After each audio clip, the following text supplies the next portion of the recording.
Bismillahirrahmanirrahim. Assalamualaikum warahmatullahi wabarakatuh.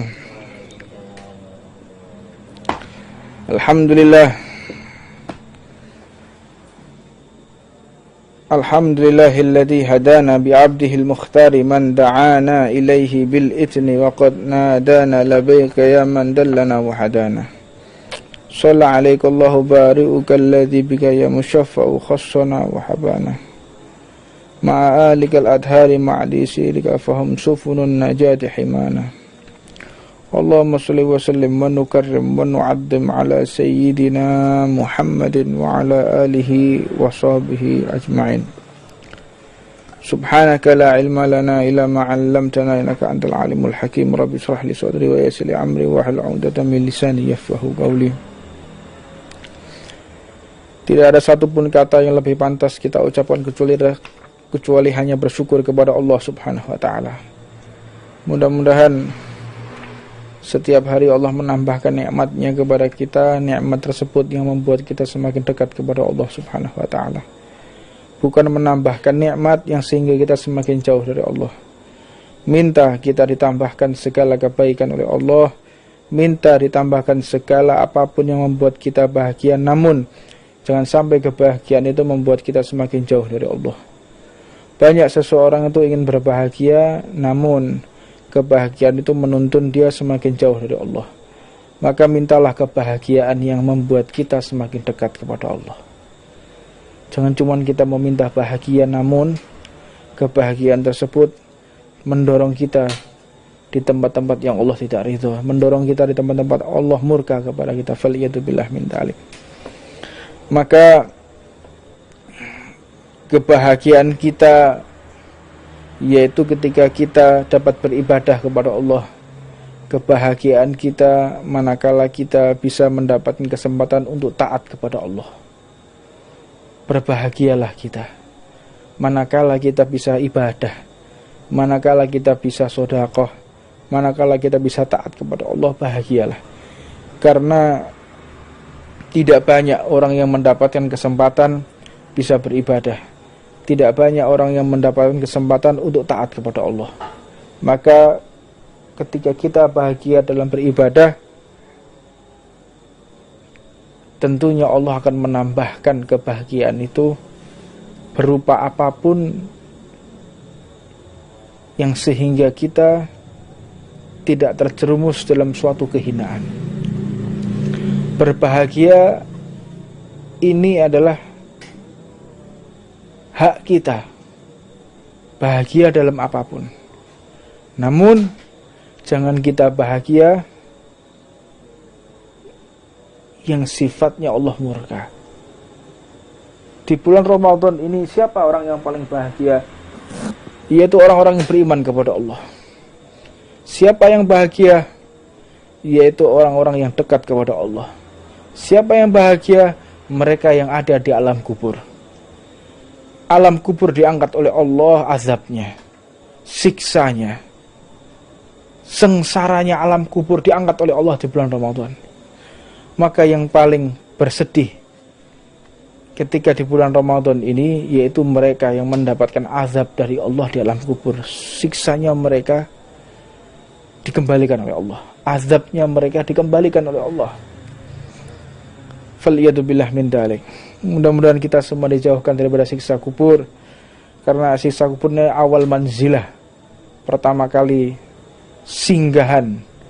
Kalau orang sudah diazab di kuburnya, maka dia akan mendapatkan siksa selama-lamanya di akhirat, belum lagi di mahsyar, belum lagi dia nanti siratul mustaqim, nanti diadili oleh Allah. Banyak perjalanan kita sangat jauh sekali. Maka bekal yang paling tepat untuk kita bawa menuju ke alam baqa, alam yang abadi, tidak ada kesudahan, tidak ada henti, tidak ada yang namanya putus, tidak ada namanya istirahat, tidak ada yang namanya tidur, tidak ada yang namanya bersenda gurau, tidak ada. Kapan itu? Fi alam baqa, alam yang abadi. Wa hadza haqiqatul hayah. Dan itu adalah hakikat kehidupan. Hidup setelah mati ini adalah satu bentuk kehidupan yang nyata. Kita saat ini masih mimpi, ikhwan. Kita ini mimpi semua. Di dunia ini kita bangun tidur, kita keluar aktivitas, ini masih mimpi, di alam mimpi, ini belum alam nyata ini. Kita masih tertidur. Kayak mimpi ya, kayak enggak. Ini masih belum nyata kita ini. Kita terbelalak ya. Kita mulai sadar betul apa yang kita lakukan, apa yang kita perbuat manakala Allah sudah mencabut ruh dan ruh tersebut dikembalikan di alam kubur. Itu yang namanya haqiqatul haya, hakikat kehidupan. Bukan sekarang. Sekarang ini hanya mampir, singgah sementara, sekejap. Maka jangan pertaruhkan waktu kita ketika di dunia ini yang hanya 1,2 menit. Ketika usia kita 60 tahun, ketika dikalkulasikan dengan umur akhirat, berarti usia kita 1,2 menit. 1 menit dunia ini seperti 50 tahun akhirat. Jadi kalau usia kita 60 sampai 70 tahun, berarti kita hidup di akhirat cuma 1,2 menit. Untuknya kita sabar. 1,2 menit ini sabar atas segala sesuatu yang telah Allah ujikan kepada kita, atas segala sesuatu yang Allah berikan kepada kita berupa sakit, kemelaratan, kesusahan, kesedihan. 1,2 menit, sabarlah. Sabar. Memang sabar ini adalah nisful iman. Sabar ini adalah separuh dari keimanan. Gak mudah, sabar gak mudah. Siapa bilang mudah? Sulit, separuh keimanan. Orang bisa ibadah, gampang. Orang bisa tahajud, gampang. Orang bisa sedekah kalau dia mampu, gampang. Kalau sudah yang namanya sabar, ini tidak semua orang mampu ya kawan. Makanya dikatakan as-sabru nisful iman. Sabar ini separuh daripada keimanan kita kepada Allah Subhanahu wa taala. Maka jangan kita bahagia atas segala sesuatu yang Allah tidak ridho kepadanya. Namun di detik-detik akhir Ramadan ini, semua orang-orang yang dekat kepada Allah menangis. Kita akan ditinggal oleh Ramadan.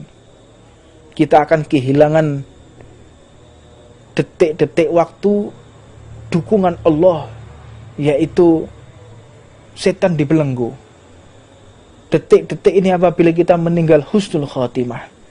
Detik-detik ini apabila kita terjadi sesuatu sehingga wafat, maka insya Allah husnul khatimah. Karena Allah siapkan orang-orang yang wafat di bulan Ramadan adalah orang-orang yang dipilih oleh Allah Subhanahu wa taala.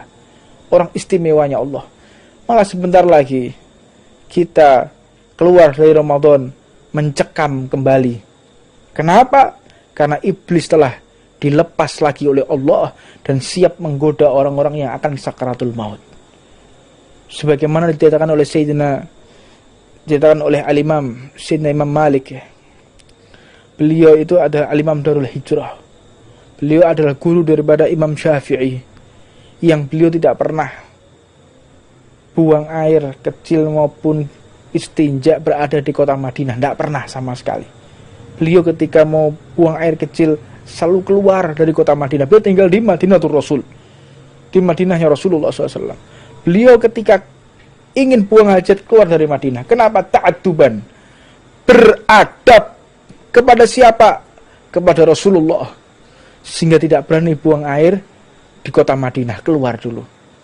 Bahkan diriwayatkan beliau itu kalau makan cuma 3 kurma sehari sepanjang hidupnya. 24 jam itu hanya 3 kurma. Khawatir apa? Khawatir kalau beliau buang air kecil, beliau istinja, maka harus keluar dulu dari Madinah. Luar biasa cintanya, mahabbahnya kepada Rasulullah SAW. Maka kita sulit untuk menerapkan bagaimana kehidupan Imam Malik. Imam Malik ini ketika wafat ya, beliau ketika wafat didatangi oleh iblis yang mengatakan, wahai imam, wahai kekasih Allah, wahai orang yang soleh, wahai orang yang alim, wahai gurunya Imam Syafi'i, engkau ini orang yang hebat, engkau orang yang istimewa. Di saat seperti itu, keluarganya mentalkin, la ilaha illallah, la ilaha illallah. Imam Malik mendengar orang yang mentalkin, juga mendengar suaranya iblis yang lagi menggoda. Engkau orang yang soleh, engkau orang yang alim, engkau orang yang istimewa. Apa beliau katakan? La, kaget keluarganya. La, ndak. Ya Imam, kau la ilaha illallah.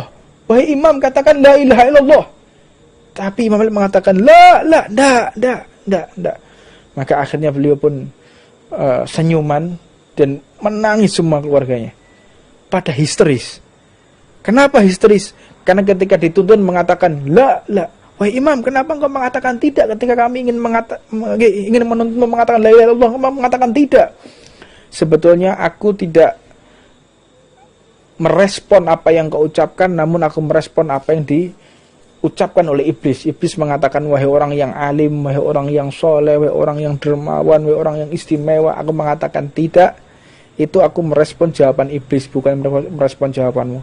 Kenapa dengan jawaban tersebut engkau mengatakan tidak? Ya, jangan sampai di hatiku singgah aku merasa alim, aku merasa soleh, aku merasa mulia. Ingat, orang yang merasa alim, merasa soleh, merasa mulia, tentu dia akan kehilangan amal ibadahnya. Ini sekelas Imam Malik, masih digoda oleh iblis. Apa sebab? Karena pada saat itu Allah masih membuka pintu kepada iblis untuk menggoda umat Rasulullah. Dan sebentar lagi iblis akan dibebaskan oleh Allah. Kalau kita keluar dari bulan Ramadan ini, maka kita berhadapan dengan iblis yang tidak dibelenggu oleh Allah. Kalau kita meninggal, siapa yang mentalkin? Ibliskah? Atau orang-orang yang soleh yang mendatangi kita? Semoga Rasulullah hadir di tengah-tengah kita sehingga mentalkin, menuntun kita, dan akhir usia kita dengan kalimat la ilaha illallah Muhammad Rasulullah, yang menuntun adalah Habibuna Muhammad sallallahu alaihi wasallam. Maka sekelas Imam Malik masih digoda oleh iblis. Bagaimana dengan kita? Apakah kita tidak khawatir apa yang akan terjadi dengan kehidupan kita ketika keluar dari bulan Ramadan? Mengkhawatirkan. Iblis mulai menggoda lagi, iblis mulai merayu lagi. Saat ini tidak ada setan, tidak ada iblis yang bisa membisikkan kepada kita. Hanya doktrin iblis yang kita lawan saat ini. Untuknya kesempatan yang mulia ini jangan kita sia-siakan. Detik-detik akhir daripada bulan Ramadan telah menghampiri kita. Nafas-nafas terakhir, hari-hari terakhir. Sebentar lagi kita akan ditinggal oleh bulan Ramadan. Maka akhiri bulan Ramadan dengan derayan air mata. Akhiri bulan Ramadan dengan penuh berharap kepada Allah akan dipertemukan dengan Ramadan yang akan datang. Mudah-mudahan ini bukan Ramadan yang terakhir buat kita. Kita bertemu lagi dengan Ramadan yang akan datang. Maka sifat orang yang munafik atau tidak itu terletak ketika seseorang mengakhiri bulan Ramadan. Kita saksikan nanti. Mereka yang jingkrak-jingkrak, mereka yang berjoget-joget ketika mendatangi atau merayakan Idul Fitri dengan musik yang diharamkan oleh Allah. Musik-musik yang bising. Mereka menari-nari, merayakan dengan bermaksiat kepada Allah. Sesungguhnya mereka telah merayakan apa yang dirayakan oleh iblis. Mereka telah merayakan apa yang dirayakan oleh iblis. Menari-nari, berjoget dengan suara bising, menggunakan sound system. Mereka berbahagia. Bahkan fal'iyadzubillah min dalik, mereka mempersiapkan minuman keras untuk menyambut Idul Fitri. La ilaha illallah. Inna lillahi wa inna ilaihi raji'un. Fal'iyadzubillah min dalik. Siapakah orang ini? Apakah jelmaan iblis? Mereka yang merayakan Idul Fitri dengan bermaksiat kepada Allah. merayakan Idul Fitri dengan menari-nari, bersuka cita, seolah-olah dia telah keluar daripada belenggunya, yang keluar berbahagia, berjingkrak-jingkrak, berjoget-joget adalah iblis yang dikutuk oleh Allah, iblis yang dilaknat oleh Allah. Ketika akhir bulan Ramadan, takbir menggema, maka berjoget-joget, fal'iyadzubillah min dzalik. Siapakah orang tersebut? Kemunafikan macam apa ini? Kebodohan macam apa ini? Mereka yang menggabungkan suara takbir dengan suara disko, menggabungkan suara kalimat tauhid, kalimat yang paling agung, dengan musik yang diharamkan oleh Allah. Fal'iyadzubillah min dzalik. Takbiran digabung dengan musik diskotik. La ilaha illallah. Ini kejahilan model apa ini? Ini kebodohan macam apa yang orang-orang semacam itu? Fal'iyadzubillah min dzalik. Musik yang dikutuk oleh Allah. Ini murtad loh orang seperti ini nih. Ini bisa keluar dari ajaran Allah. Orang yang menggandengkan kalimat tauhid, kalimat tahmid, Allahu Akbar kabira, walhamdulillahi katsira, dengan musik para musuhnya Allah, para musuhnya Rasulullah. Mudah-mudahan ini tersampaikan kepada semua saja yang ingin merayakan Idul Fitri. Jangan, boleh kita rayakan takbiran, boleh, tapi jangan kau rayakan dengan musik yang dikutuk oleh Allah. Berbahagia boleh. Dengan apa? Dengan kita telah penuh menunaikan kewajiban yang telah Allah berikan kepada kita. Ini kadang-kadang aneh. Puasa tidak, ngerokok di jalan setiap siang, setiap sore, nggak punya malu ketika takbiran menggunakan sound system. Ini saya yakin jelmaan dari iblis yang dilaknat oleh Allah ini, orang-orang semacam itu. Kalau kita ingin melihat iblis yang dikutuk oleh Allah, lihatlah mereka. Fal'iyadzubillah min dzalik, tarku Ramadan, tarku shaim. Orang yang meninggalkan Ramadan, meninggalkan puasa bulan Ramadan ini, na'udzubillah min dzalik. Pernah suatu ketika Rasulullah SAW, beliau ingin memberikan syafaat, memberikan pertolongan kepada umat yang merintih, yang lagi disiksa oleh malaikat, disiksa habis-habisan oleh malaikat, menjerit-jerit, ya Rasulullah, wahai kekasih Allah, tolonglah aku, wahai imamku, nabiku Muhammad, tolonglah aku. Bergegas Rasulullah ingin menolongnya. Malaikat lagi mencambuk menggunakan cambuk dari api neraka. Api neraka itu warnanya hitam. Makanya ini api di dunia nggak ada warnanya hitam, nggak ada. Disiapkan oleh Allah nanti di akhirat warnanya hitam.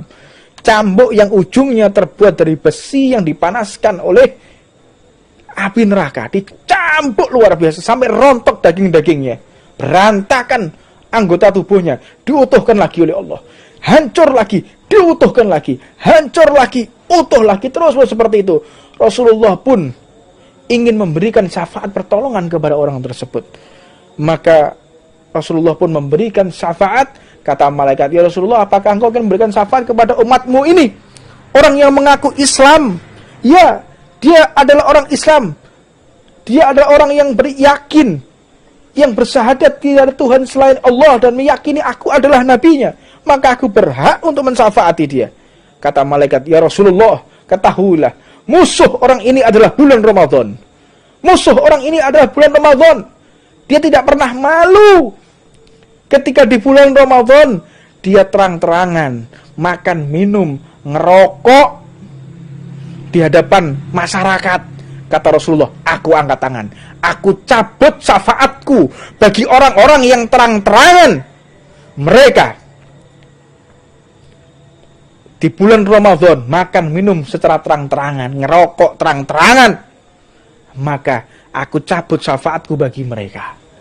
Dan aku tidak akui mereka sebagai umat Rasulullah, tidak diakui. Orang yang terang-terangan. Fal'iyadzubillah min dzalik.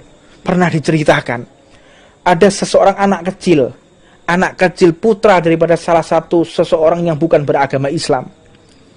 Dia ini keluar membawa makanan. Anak kecil berusia 4 tahun, 5 tahun keluar bawa makanan, masuk di kerumunan orang yang lagi berpuasa.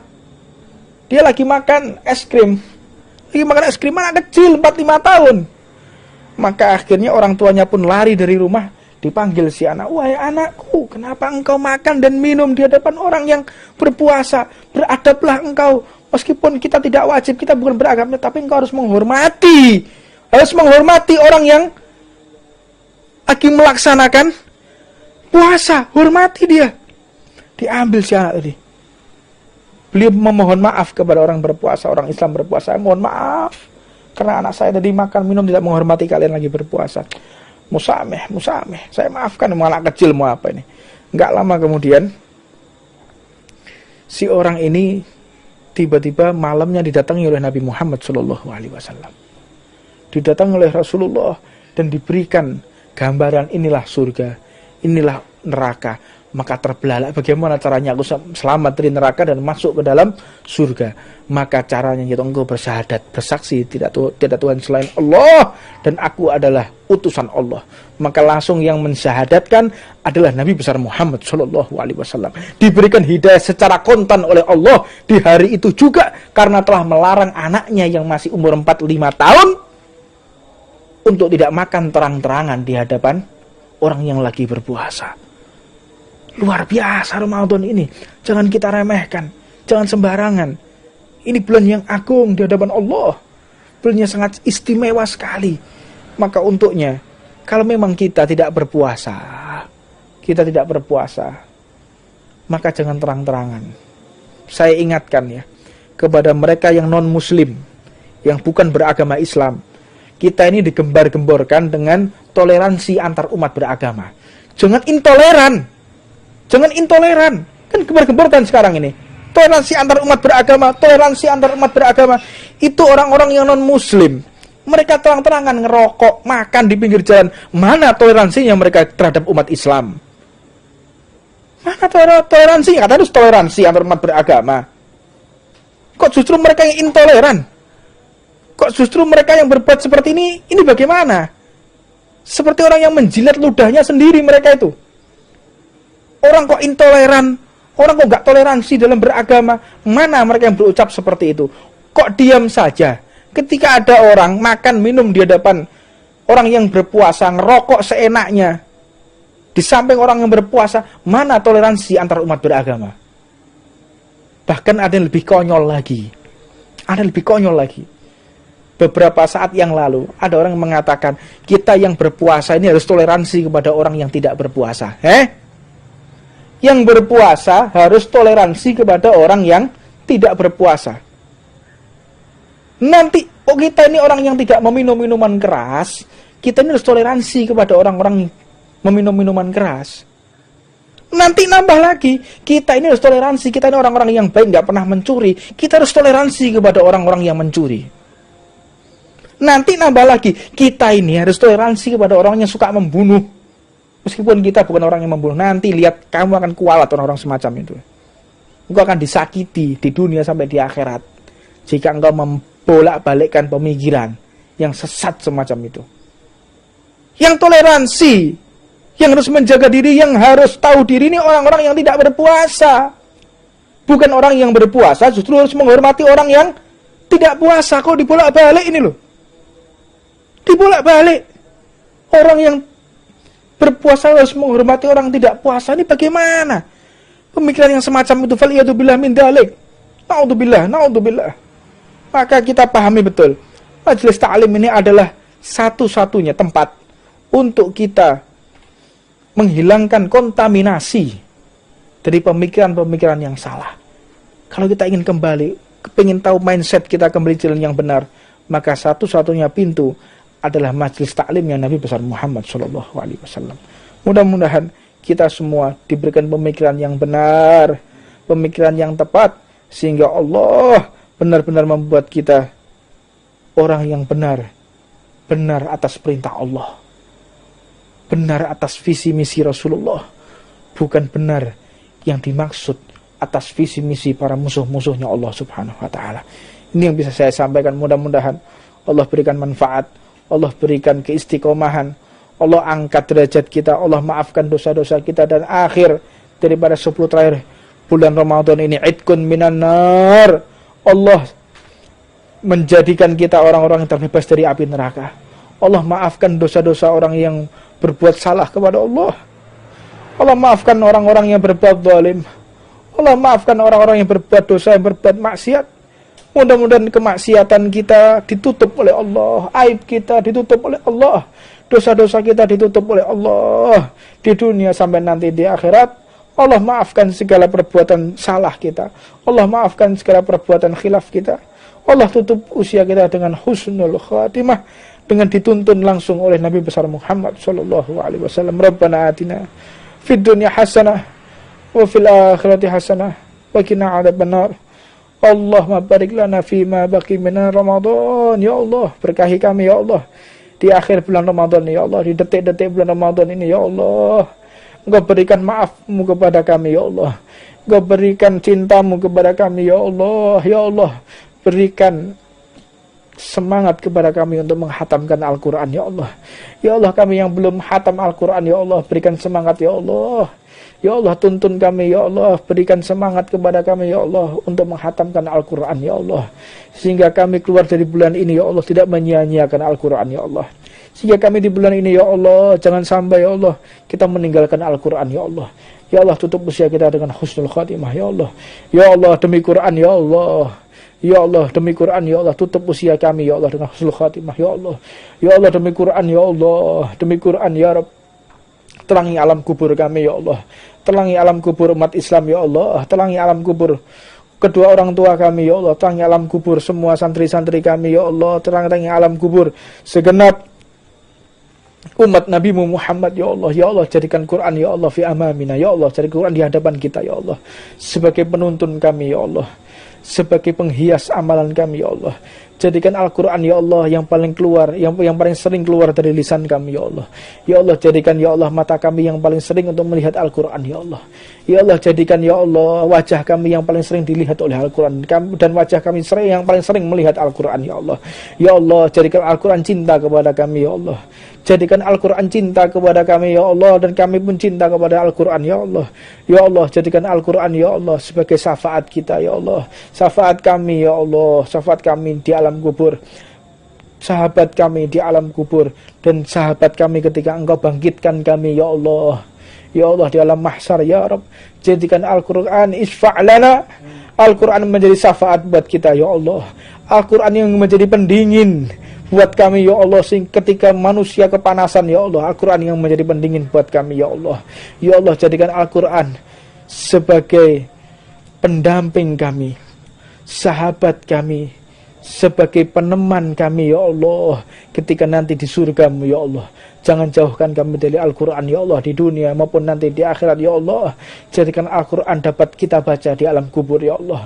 Jadikan Al-Quran ya Allah bisa tetap kita baca ya Allah ketika di mahsyar. Jadikan Al-Quran ya Allah tetap dapat kita baca ketika nanti di surga-Mu ya Allah. Ya Allah, jangan halangi mata kami untuk melihat Al-Quran ya Allah. Meskipun mata kami berlinangan dengan maksiat ya Allah, tapi jangan Kau haramkan mata kami untuk melihat Al-Quran, membaca Al-Quran dan menerapkan Al-Quran di kehidupan kami ya Allah. Ya Allah, ya Rahmanu ya Rahim. Ya Allah, ya Rahman ya Rahim, ya Rahim al-masakin, ya dzal quwwatil matin. Ya Allah, Engkau ya Allah yang Maha Dermawan ya Allah. Engkau yang Maha kasih sayang kepada segenap umat Nabi-Mu ya Allah. Ya Allah, detik-detik hari Ramadan telah menghampiri kami ya Allah. Ya Allah, jadikan kami termasuk di catatan para malaikat-Mu yang telah Engkau ridhoi ya Allah. Ya Allah, tuntunlah kami ya Allah ketika keluar dari bulan Ramadan ini ya Rabb. Ketika keluar dari bulan Ramadan ini ya Allah, kami tidak semakin jauh kepadamu, tapi semakin dekat kepadamu ya Allah. Ya Allah, jadikan kami ya Allah manusia yang bermanfaat untuk keluarga, untuk saudara, untuk agama dan bangsa ini ya Rabb. Ya Allah, ya Allah, kami tidak khawatir ya Allah apa yang terjadi ketika kami di kehidupan ini ya Allah. Tapi yang paling kami khawatirkan ya Allah, bagaimana hakikatul hayah, bagaimana kehidupan kami setelah kematian ya Allah. Bukan kehidupan yang fana ini ya Rabb, ya Rabb. Selamatkan kami di dunia sampai nanti di akhirat ya Allah. Hanya Engkau ya Rabb yang mampu, yang berkehendak dengan wasilah Nabi Muhammad sallallahu alaihi wasallam ma'alamana wa habibana Umar sallallahu alaihi wasallam al-kutub al-arif billah sayyidina al-habib Umar Muhammad sallallahu alaihi wasallam wa habibana Ahmad Jamal bin Tawab bin Abar wa syekhuna wa sayyidina Muhammad Ibrahim sallallahu alaihi Ahmad rahmatullah wa sayyidina وصوله وأفوره أجمع ولا يتسعى الزنبل وبيك وإلى حضرة النبي محمد صلى الله عليه وسلم سير الفاتحة الرحمن الرحيم مالك يوم الدين غير المغضوب عليهم لا إله إلا الله محمد رسول الله La ilaha illallah Muhammad Rasulullah. La ilaha illallah Muhammad Rasulullah. Ada pertanyaan, Fadol? Ada yang mau ditanyakan? Ada pertanyaan?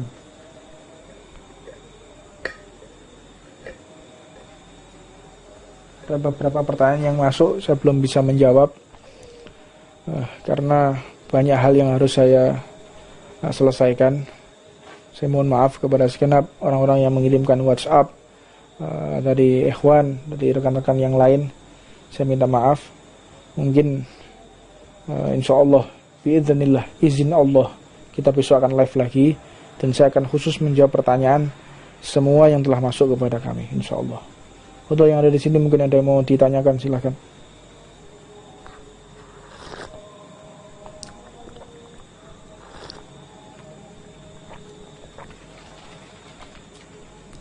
Ya, pertanyaan bagus. Habib, saya ini sopir Gojek, sedangkan saya menghantar makanan di siang hari bulan Ramadan. Apakah saya berdosa? Yakini aja orang yang lagi kita antar itu seorang perempuan tua atau laki-laki tua yang tidak mampu untuk berpuasa, atau perempuan yang lagi menstruasi sehingga dia tidak wajib untuk berpuasa. Jangan kita mencari tahu ini yang makan ini kira-kira puasa apa orangnya gimana. Jangan kita kasih tahu, yakin aja. Karena hukum itu sesuai dengan zahir, bukan menganalisa. Hukum fikih itu sesuai. Jadi pernah ada seorang yang ingin mengetes, pengen tahu seberapa tinggi ilmu orang-orang yang berada di tarim, ingin tahu dia. Maka ketika orang tersebut ini ingin tahu bagaimana kedudukan ahlu tarim, ilmunya seberapa, fikihnya seberapa, tiba-tiba ada anak kecil yang menyiram. Anak kecil menyiram air dengan tidak sengaja. Akhirnya orang ini tanya, air ini bagaimana? Najis apa tidak? Ucapanmu telah menentukan hukum fikih. Kalau engkau diam tidak bertanya, air tersebut menjadi suci. Tapi ketika engkau bertanya, ingin tahu, fudul ya, pengen tahu, tanya, ini air ini suci apa enggak? Maka jawabannya, air tersebut air yang najis dan engkau harus mengganti pakaianmu. Jadi kalau kita tanya, kita semakin tahu, cuma jangan cari tahu. Segala sesuatu, ini orang ini lagi ngapain ya? Orang ini lagi, nggak usah kita cari tahu. Udah, kita lebih baik tidak tahu apa yang terjadi. Udah, tutup mata, tutup telinga, udah ngerti. Jadi kita tidak ada hukum. Hukum itu berlaku apabila sudah berdasarkan fakta di hadapan kita. Makanya orang ketika menentukan orang ini melakukan perbuatan maksiat atau tidak bisa dengan kabar cerita. Harus ada saksi. Saksinya juga harus laki-laki, kalau perempuan harus jumlahnya lebih dari 1. Seperti itu, saksi itu apabila perempuan lebih dari 1. Kalau laki-laki cukup dengan 1 orang, orang ini melakukan perbuatan tersebut menjadi saksi. Seperti itu. Jadi hukum itu nggak bisa dengan cerita. Oh ini cerita, percaya nggak bisa. Fakta.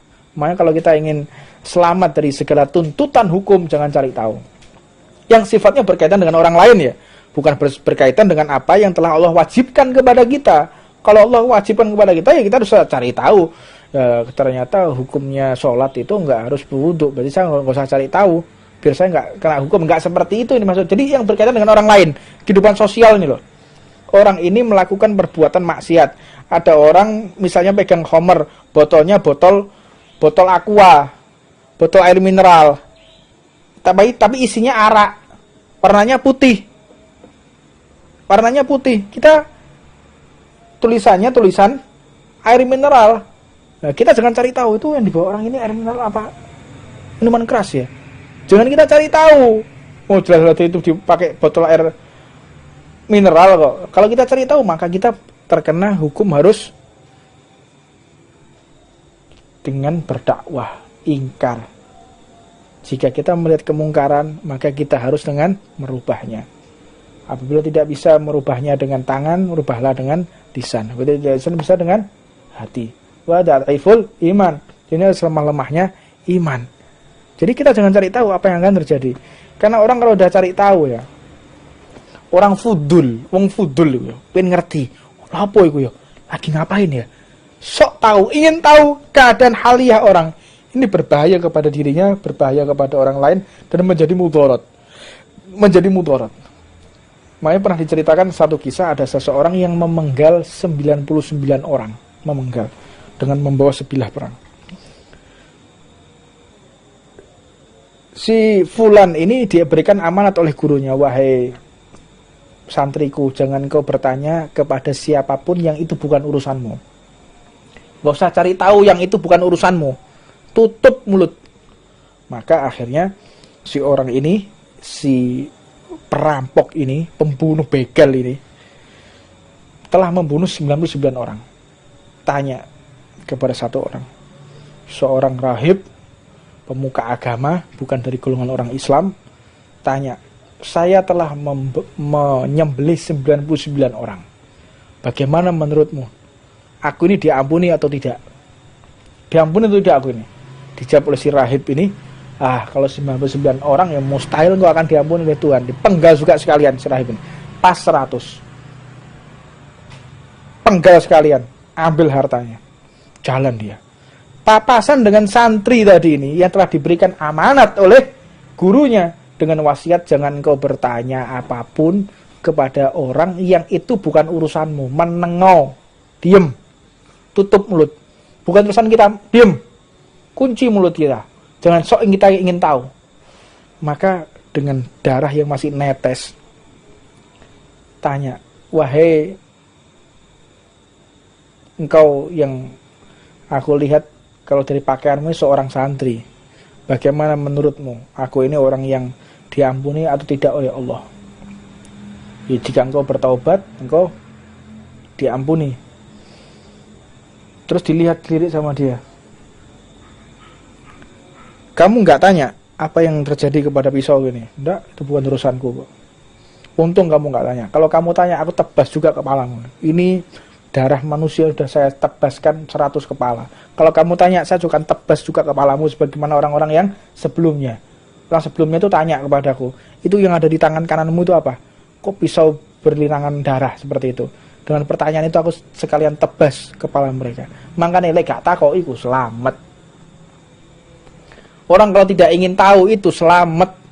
Orang kalau tidak banyak tahu itu selamat atas haliah orang. Makanya jangan cari tahu urusannya orang. Itu kayaknya lagi cerai ya. Itu kayaknya punya selingkuhan ya. Ngapain? Ngapain?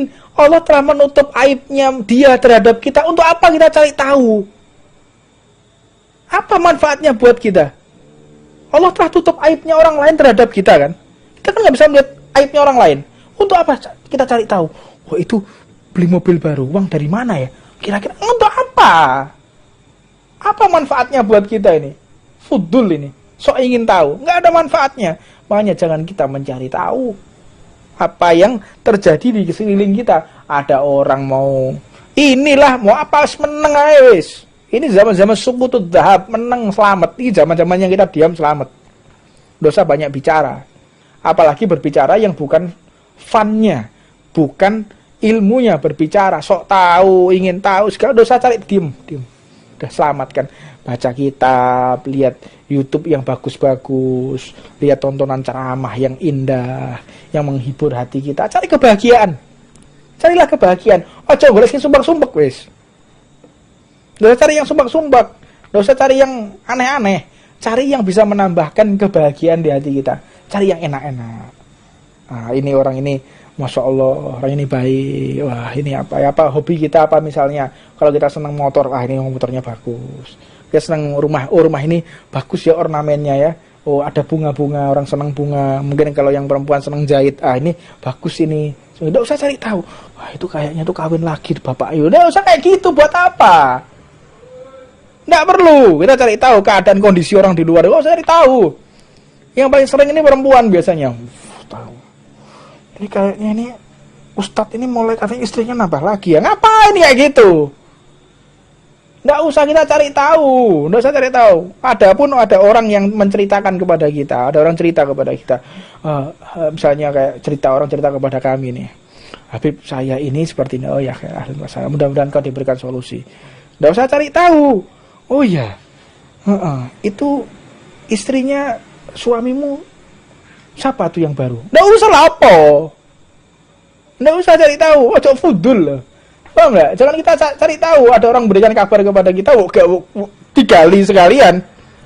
Ya, ada orang memberikan kabar kepada kita sekalian digali. Itu katanya habis mencuri. Mencuri di mana? Uangnya berapa yang dicuri? Siapa yang dicuri? Terus sekarang prosesnya bagaimana? Ngapain? Oh, buang waktu kayak begitu. Ya udah, proses sudah. Jangan cari tahu tuh bagaimana ya? Kok bisa begitu? Usah, jangan menambahkan kesumpakan. Dunia udah penuh kesumpakan. Cari kebahagiaan. Hindari keingintahuan kita terhadap yang bukan urusan dengan kita secara personal pribadi yang tidak berkaitan dengan syariat, tidak berkaitan dengan agama, tinggalkan. Tinggal. Nggak usah kita cari tahu. Paham tuh? Nggak usah ngurus-ngurusi urusannya orang, apa orang kita ingin tahu, apalagi cari tahu sampai tanya-tanya, cari informasi. Ini orang kayak gitu kelainan jiwa ya. Kelainan jiwa. Orang kalau ingin tahu haliahnya orang itu rumah tangganya bagaimana ya, seneng ingin tahu isi rumahnya apa ya. Kan dikatakan orang tidak beradab, orang yang benar-benar orang nggak punya sopan santun, itu kalau udah masuk rumahnya orang gini, lihat atas, lihat samping, lihat gini, lihat sana. Ini orang nggak beradab ini. Ini orang yang orang-orang liar ya itu tuh. Orang kalau punya adab, punya sopan santun, masuk rumahnya orang itu nggak pernah nggak fudul, nggak ingin tahu. Jangan orang masuk rumahnya orang, lu gucine anyar, lu tabire anyar ya, api rioyo mana? Cari tahu pesannya di mana? Itu gila ilaha illallah. Ini apa orang kayak begini nih? Ingin tahu urusannya orang ya, ada apa ini? Rumahnya orang. Oh iya ya, ingin tahu. Aduh, sumpah orang kayak begitu tuh. Tutup mata kita dari urusan pribadinya orang. Jangan mau tahu kita urusan pribadinya orang, mau gini, orang mau urusan pribadi kecuali berkaitan dengan syariat, berkaitan dengan kita, berkaitan dengan umat, syariat, hubungan sosial di masyarakat, berkaitan dengan orang banyak, ya kita harus peduli. Peduli bukan untuk mencari tahu juga, peduli. Seperti itu. Jadi orang-orang yang cerdas yang bisa memahami ini. Wallahu a'lam. Rabbana atina fid dunya hasanah wa fil akhirati hasanah wa qina adzabannar. Wassallallahu wasallam ala Muhammad. Al-Fatihah. Bismillahirrahmanirrahim. Rabbil alamin. Amin.